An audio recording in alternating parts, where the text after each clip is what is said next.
Okay, so let's go through some of these PATs. I'm going to try to go through these sort of quickly. You guys do have the answer keys. Some of these questions might help to have a little explanation as to why the certain answers were correct. And other ones I think are a little more straightforward. But yeah, let's see how this goes. Going to try to roll through this. I've got the answers already on here and also realized that the answer keys are at the end of these. So I took a bunch of time going through these to figure out the answers, and the answers were already there. But at any rate, I hope you've been checking these solutions out or answers out and seeing how you're faring, how you're doing with your studies, and um, yeah. So let's get to it. So first question, 2017 PAT, and let's just gonna get rid of that. Oops, hold on. I've opened this and I can't erase that now. Now that I've saved it. All right then. Well, um, mm, so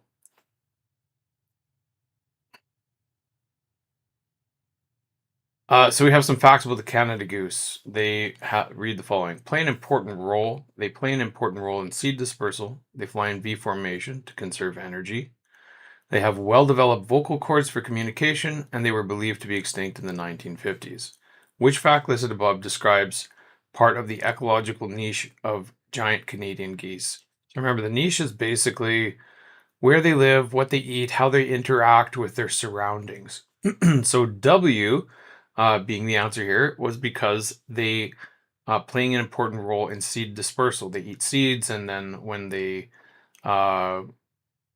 uh, when they go to the bathroom, the seeds come out and they spread seeds around. So they help to spread seeds, and seeds grow into new plants. So that's them interacting with their environment. So that's why that's related to niche. The other facts are interesting, but they don't really have anything to do with their niche, their habitat, right? And how they interact with it. Okay, so next one. Okay, so this one was talking about, and again, we went over this question in class, but just take your time and read all the information there. At first, might seem like a lot to absorb. But the summary of this question, what they're saying here is that we have some individuals that are susceptible to insecticide. And we talked about that word susceptible means that you can, if you're susceptible to something, it will affect you.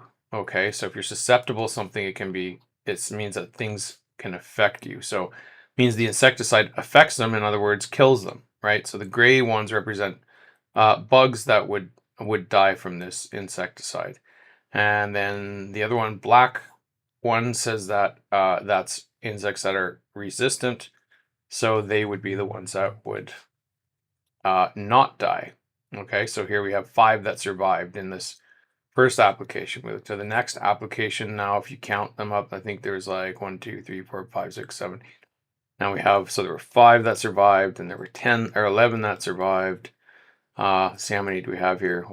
Try to count them. It's a little bit difficult, but 1, 2, 3, 4, 5, 6, 7, 8, 9, 12, 13, 14, 15, 16, 17, 18, 19, 20, 1, 2, 3, 4, 5. So I got 25 if I counted right. And on the last one, let's see. I don't feel like counting that right now. I'll count in a second if it's necessary. But they ask below, which of the following graphs best represents the information shown above?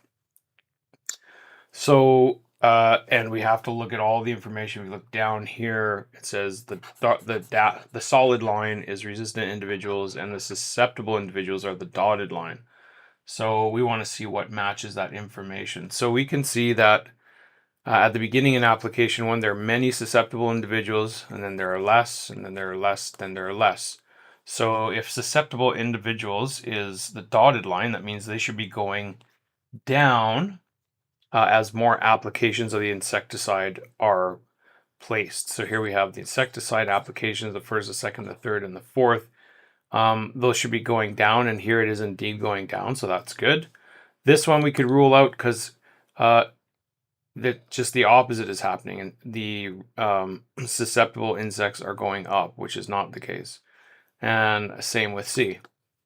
In D, they're going down as well, so D is possible. Also, our solid line, which we said was Resistant individuals, uh, as we can see here, they're going up. We have 5, then 11, then 25. So they're going up. So that makes sense. So both A and D were possibilities.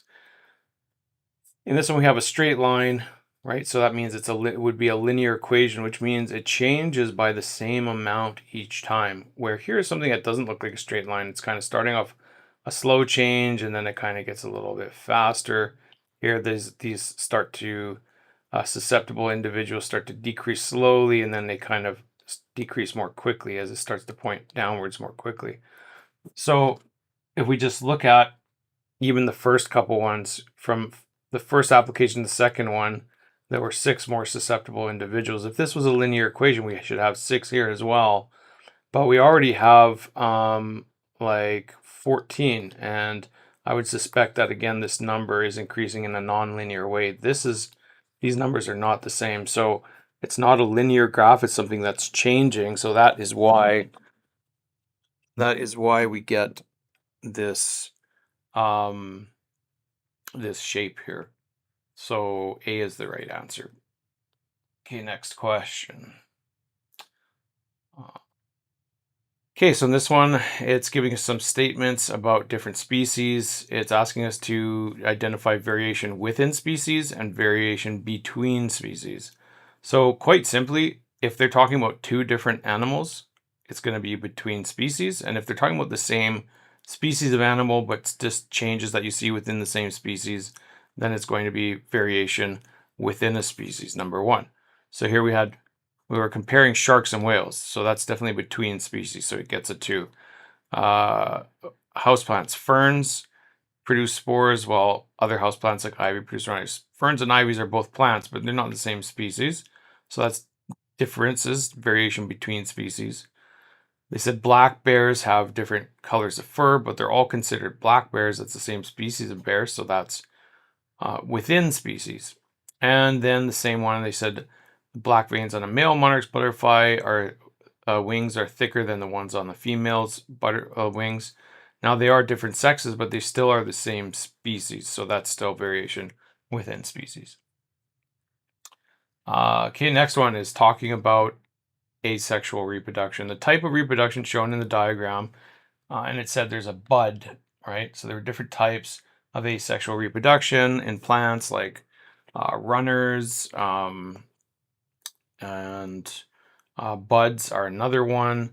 So the type of reproduction shown in the diagram is, we had a choice either sexual or asexual. It's asexual because it's not mating with another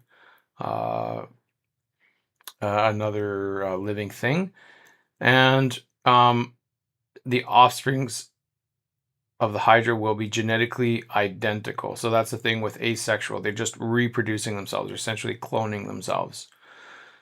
Okay, so that's why that was asexual and identical. So that was C. Okay, next one here. Which of the following characteristics is a heritable trait that exhibits continuous variation? Okay, so heritable means it's inherited, so it's genetic. Something you would get because of, the genetics of the parents. And now continuous, we talked about continuous and discrete in our class, or they might call it non-continuous, but continuous or non-continuous, or the term we were using this year was discrete. And continuous just means that whatever that characteristic is, there can be a lot of different values of that. So like, for example, they said we have here student 1, 2, 3, and 4. They each have different heights. So height is something that can vary, like from person to person. So within a species, there can be many different values for that. So that's what's considered continuous. Something that's discrete or non-continuous is something that is just either you have it or you don't. It's yes or a no.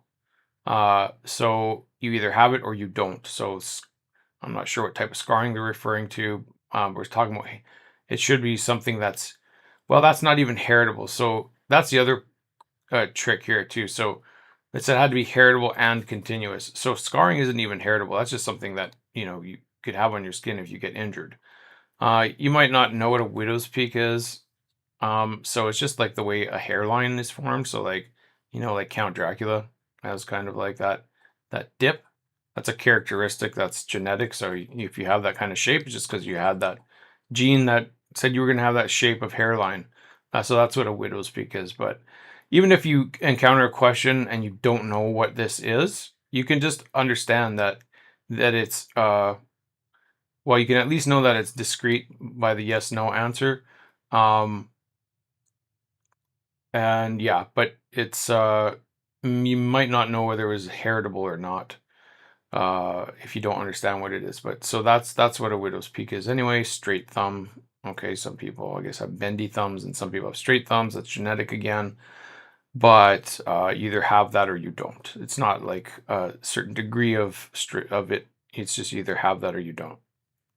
Okay, so that's why height was heritable. It's something you inherit from your parents, and it's continuous because there can be a lot of different values for that. It's not just either yes or no. It's there's a lot of variance there. Okay, next. So talking about stages of reproduction. Which of the following rows identifies the process? The process is above. So process 1 is happening in between the adult and the formation of sex cells. Process 2 is happening after the sex cells are formed and a zygote is formed. And then process 3 is happening between zygote and embryo. So remember, meiosis is exactly the process that produces sex cells. Okay. So that's process number 1. Process number 2, from sex cells to zygote, that's when the sex cells like the sperm and the egg combine and they give a zygote, which is now one cell that has all the combined DNA from the two sex cells. So that's the process of fertilization. And then from a zygote to an embryo, that's when we have a single cell and it goes through many different cell divisions, and it grows first 2, right, then 4, and then more and more until it grows to an embryo, and that can vary from species to species. In humans, I think it's like 8 weeks approximately when they consider uh, it to be an embryo now, and there's gotten to a certain stage that's certain amount of development. And that's from mitosis, because that's what mitosis does. Mitosis takes cells and splits them into replicas, right, of those cells. It replicates those cells, and those cells duplicate and become more and more. It's also the process that our body uses to repair itself, and many other things. Okay, next one. Sam wants to increase the volume of milk produced by cows for her farm. The 10 highest milk producing cows from her herd are chosen to produce the next generation of calves. So that's artificial selection. So that's artificial selection is where humans have chosen specific traits and breed animals to bring out those traits in a controlled way. In 95, wolves were captured in Canada, introduced to Yellowstone National Park, the United States, in an attempt to reestablish a predator-prey balance. Before 95, wolves had been absent from the park for almost 70 years. Question says, before 1995, prior to reintroduction, wolves in Yellowstone National Park would have been classified as being extirpated. So extirpated means that they are no longer present, but they still exist somewhere in the world. Okay, number 8. Which of the following statements describes the abundance of species in different regions on Earth? So I'm not going to read through all of these right now. I'll just go to the answer. The greatest abundance of species and the greatest diversity among species on Earth are found near the equator.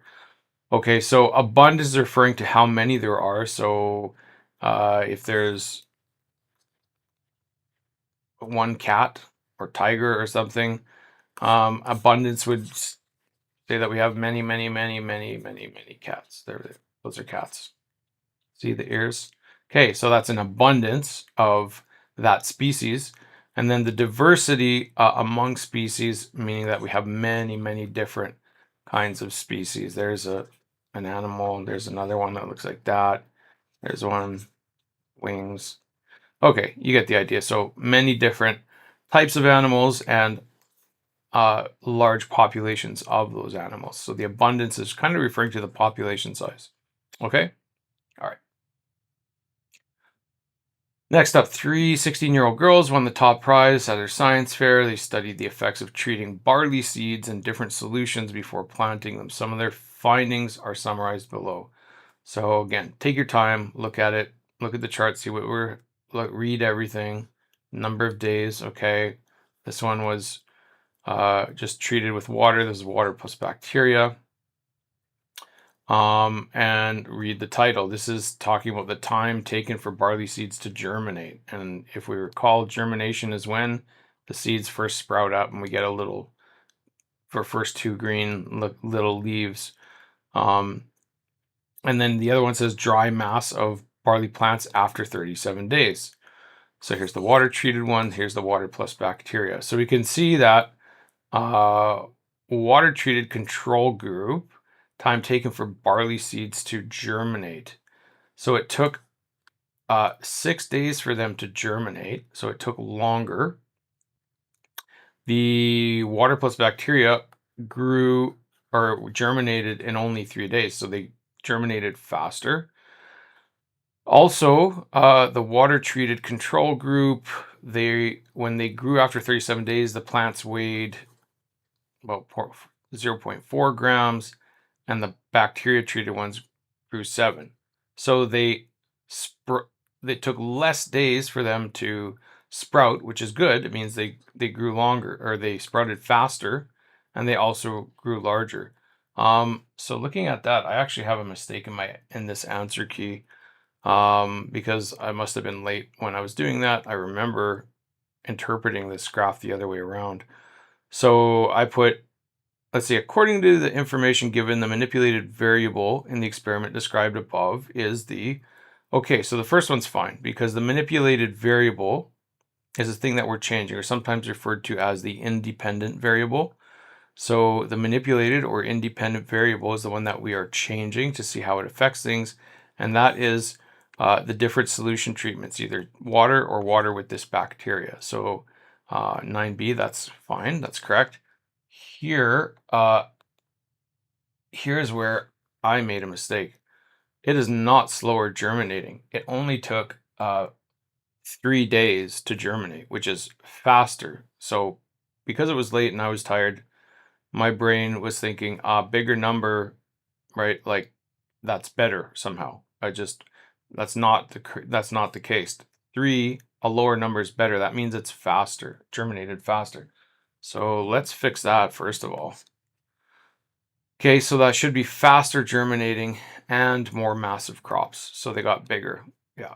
So 10 is C. And if you check the answer key at the back or beginning of this exam, wherever it appears, that should match as a C. Yeah, I'll make a mention of that in classroom as well. That one, that answer was not correct the way I put it. Okay, next one. A teacher challenged a group of students to identify an unknown white solid. The students recorded the following results in their investigation. A, the density was as follows. The melting point was here. Under the microscope, they saw that it had a crystalline structure, and when it mixed with this aqueous solution, heat was generated. So which of these listed above is evidence of a chemical property of the unknown solid? So remember, if we're observing a chemical property, we should have seen a chemical reaction, and signs of chemical reactions are things like bubbling gas, color change, heat being released or generated. So definitely D is our right answer here. The other ones are just simply physical properties of that substance, but there's no evidence of a chemical reaction happening in the first 3. Okay, classification of matter. So we have element, compound, solution, mechanical, mixture. And then we have some examples below that we have to match those two. So first one was acid rain. So that's a solution is when we have something dissolved in a liquid. and it appears to be a liquid. The solid has uh, dispersed in such a way, or changed in such a way we can't see it. It's in there. It's part of the mixture, but part of the liquid. But it's now it's completely dissolved. So that's a solution. Chocolate chip cookies. That would be a mechanical mixture. Mechanical mixture, we can see the different parts. Okay, so just things are blended together. We can very clearly see the different bits that are in there. They haven't really combined in a significant way. They're just mixed together. Helium gas is an element. Okay, on our periodic table, helium is just a pure element. And then table salt is a combination of elements, which would then be a compound. Okay, so there we go. That one I think should be straightforward. Change in temperature in a solution during a chemical reaction over time. So we have the temperature on the left, time in seconds on the bottom. So we can see we're starting off at a higher temperature. The temperature drops, and then it just kind of stabilizes here at this temperature of 0 degrees. A type of reaction that produces a change, like the one shown up graph above, is, and see, sometimes these graphs, we're going to have to get specific information from them. Other times they're there just for us to interpret what's happening. So if the temperature is dropping, that means that is an endothermic reaction. And that's going to feel cold, right? This is going to feel cold after the reaction's taken place. So if something changes in such a way it now becomes cold and it feels cold, that's because it's absorbing heat energy from around it, and because it's taking all that away and changing it into something different, like it's storing that energy as a chemical change, and we lose that heat from the surrounding environment, so it feels cold. And when we measure the temperature, we can see that the temperature of that solution, or whatever it might be, has dropped. That's an endothermic. Okay, 13. In an experiment, 12 grams of solid carbon reacted with oxygen gas to form 44 grams of carbon dioxide. So this is a conservation of mass problem. So we have carbon, solid, 12 grams of it, reacted with oxygen gas. Okay, so reacted with oxygen gas, and it gave us carbon dioxide in the amount of 44 grams. So we just have to think, what is missing? 12 plus what would give us 44? And that is 32 grams. So we must have had 32 grams of oxygen gas. The next one up, they've shown us some parts of the periodic table, and this following information is here. Copper has been used to produce metal coins because it is non-reactive with most acids, not readily reactive with oxygen, and it's malleable, which means it can be shaped easily. So which of the elements on the periodic table above would be another appropriate metal to use for producing metal coins based on its similar properties to copper? So when we're looking for similar properties, we're looking for things that belong to the same group on the periodic table. Okay, so that's the key to that question, and that's why the answer to that one is silver. Next up, it says which group of elements on the periodic table has the least reactive elements? Which group of elements on the periodic table has the least reactive elements? And that's the noble gas, or there are noble gases or inert gases. So that's group 18. These are the least reactive, where group number 1 is the most reactive on the periodic table. Okay, so group 18 is the least reactive. Question number 16. Which of the following rows identifies the 3 elements present in washing soda? So here they are. Now they're trying to trick us here with that nitrogen, because people see N and they think a lot of elements have start with the same letter. So the symbol for nitrogen is N. But Na is not nitrogen. That one is sodium. So we should be able to look that up um, on a periodic table. I think should be included with the exam. But these are some elements we've seen a number of times. So if we have that memorized, that would be a good thing as well. Help you answer the question quicker. So Na is sodium, C is carbon, O is oxygen. So there we go. Use the following information to answer question 17. Little dark circle are saying is hydrogen, and the big lighter circle is oxygen. Which of the following diagram best represents molecules of water? So we don't have to memorize a whole bunch of chemical compounds, but water we should all know. Water is H2O, which means we have 2 atoms of hydrogen and 1 atom of oxygen. So that's obviously wrong. Here we have two atoms of hydrogen for each per atom of oxygen, but they're not combined in the correct way. They're just randomly sitting together. That's just hydrogen and oxygen existing independently. They're not combined in any significant way. Here we have 2 oxygen with 1 hydrogen. That's the exact opposite of what we're looking for. And finally, we have the correct one. We have 2 hydrogen atoms and 1 oxygen to make our H2O, our water.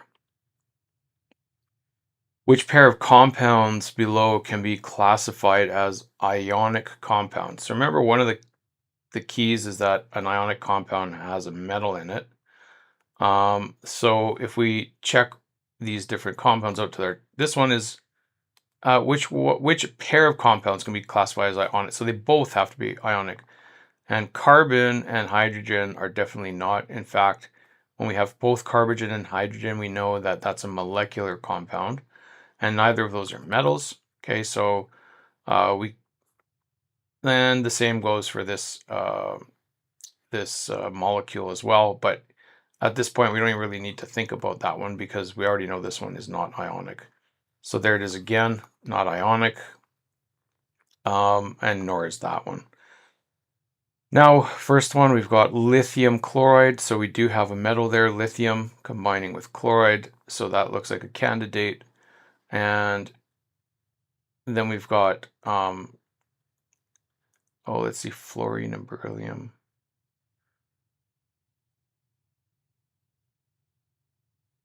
Okay, lithium chloride, nitrogen and oxygen, nitrogen dioxide, that's definitely not. So it has to be this one here. Whereas, let's see, fluorine and beryllium. I think that's beryllium. I'm just going to double check that.